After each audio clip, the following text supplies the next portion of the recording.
Halima Ashraf charitable ট্রাস্টের উদ্যোগে শীতার্তদের মাঝে কম্বল বিতরণ। লালপুর প্রতিনিধি এজেড সুজন মাহমুদের পাঠানো তথ্য ও ভিডিও চিত্রে দেখুন বিস্তারিত।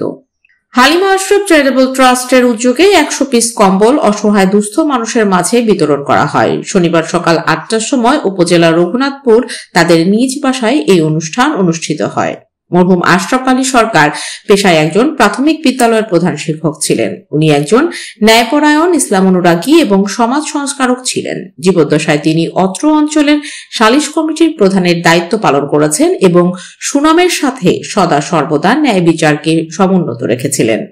উক্ত কম্বল বিতরণ অনুষ্ঠানে উপস্থিত ছিলেন উপজেলার আরবাব ইউনিয়ন বিএনপির সাধারণ সম্পাদক জনাব মোহাম্মদ আলাউদ্দিন মেম্বার, আরবাব ইউনিয়ন যুবদলের আহ্বায়ক জাহাঙ্গীর আলম, মোহাম্মদ সানাউল্লাহ মাস্টার, মোহাম্মদ মোস্তফা কামাল, যুবদল নেতা মোহাম্মদ খালেদুজ্জামান লালন, 9 নং ওয়ার্ড যুবদলের সভাপতি মোহাম্মদ রেজাউল করিম, মোহাম্মদ রিন্টু, ছাত্রদল নেতা মোহাম্মদ রাকিবুল ইসলাম রিজান।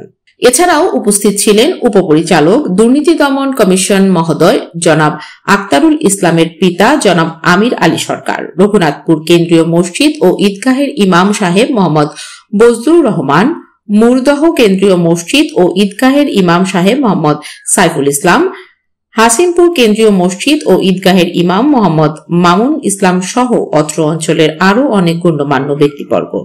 উক্ত অনুষ্ঠানে তত্ত্বাবধান সহযোগিতায় ছিলেন মরহুম আশরাফ আলী সরকার এবং মরহুমা হালিমা বেগমের সন্তান মোহাম্মদ খালেদুজ্জামান লালন, আসাদুজ্জামান লিমন এবং সাইদুজ্জামান লিখন।